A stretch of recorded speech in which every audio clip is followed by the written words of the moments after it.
চারতলা পুরো হোটেলটায় আমি আর মোনা একমাত্র কাস্টমার। চিংড়ি মাছ রয়েছে, পমফ্রেট রয়েছে, ভোলা ভেটকি রয়েছে, মানে গোটা মুরগি ফ্রাই হচ্ছে। তো মোনাকে বললাম যে মোনা এখান থেকে একটু স্ন্যাক্স কেনো, মোনা কিনবে? হ্যালো বন্ধুরা, welcome back to another new fresh blog. তো এখন বাজে সন্ধ্যে 6:30। মোনার আমি একটু বেরিয়েছি, এটা ওল্ড দীঘা সি বিচে।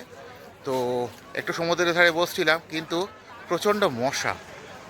তো অভিজ্ঞতাটা নতুন, এর আগে এরকম অভিজ্ঞতা হয়নি, মানে সমুদ্রের ধারে যে এত মশা হয় জানা ছিল না।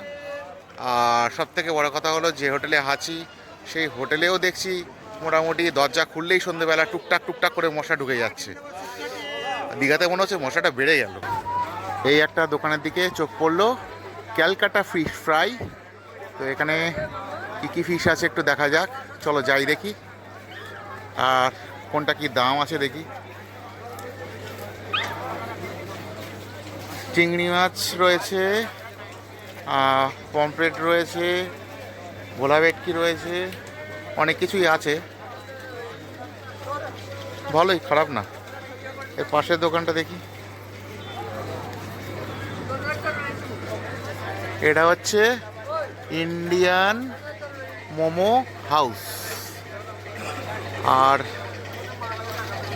এর ভেতরে মাংস ফ্রাই হচ্ছে, মানে গোটা মুরগি ফ্রাই হচ্ছে। আর এই হচ্ছে দীঘা কাকাতুয়া খাজা সেন্টার। তো এখানে খাজাও আছে, অনেক রকম মিষ্টি রয়েছে, হচ্ছে হট চিপস। তো মোনাকে বললাম যে মোনা এখান থেকে একটু স্ন্যাক্স কেনো, মোনা কিনবে?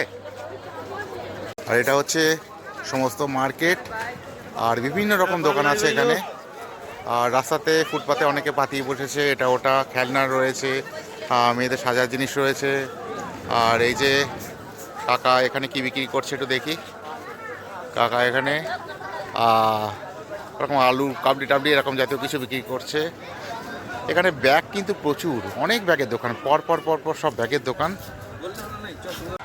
দীঘা বিচটা খুব সুন্দর করে সাজিয়ে রেখেছে প্রশাসন, তো খুব ভালো লাগছে দেখতে। আর বসার জায়গা টায়গা সব কিছু আছে, সেলফি জোন আছে। তো সন্ধ্যের থেকে এখানে বসে থাকতে বেশ ভালোই লাগে। আর সব থেকে আমার ভালো লাগে এই যে গেটগুলো দেখো, এত সুন্দর করেছে, আর লাইটিং তো অসাধারণ হয়েছে। তো মোনার আমি দুজনে একটু বেঞ্চে বসে থাকলাম, সামনে একটু চা বিক্রি করছে। তো মোনাকে বললাম চা খাবে কিনা। একেবারে খাওয়ার দাওয়ার নিয়ে আমি আর মোনা এখন ঘরেতে ঢুকলাম, মানে হোটেল রুমে ঢুকলাম। তো ঢুকে শুনি যে একটা ফ্যামিলি যেটা ছিল, আগের দিন গল্প করেছিলাম আমি আর মোনা, আর একটা ফ্যামিলি রয়েছে হোটেলটায়। তো আজকে শুনলাম তারা চলে গেছে। চারতলা পুরো হোটেলটায় আমি আর মোনা একমাত্র কাস্টমার, মানে একটা রুম শুধু আলো জ্বলছে। চারতলা হোটেল, কতগুলো ঘর তার নেই ঠিক, লিফট আছে না, বুঝতেই পারছো বড় হোটেল। তো যাই হোক, রাত্রিবেলা যে খাবারটা এনেছি না এক কাকার কাছ থেকে, একটা মানে মাঝবয়স্ক কাকার কাছ থেকে, তো কাকা আমাদের পুরো চুনা লাগিয়ে দিয়েছে। তো আজকে রাত্রিবেলা আমাদের মেনু হলো, এই হচ্ছে রুমালি রুটি, ডিম ভাজা, আর এখানে রয়েছে 2 প্লেট আলুর দম আর তরকা ডাল। আর যে কাকার কাছ থেকে আলুর দম নিয়েছে, এই দেখো এটাকে নাকি দম বলছে।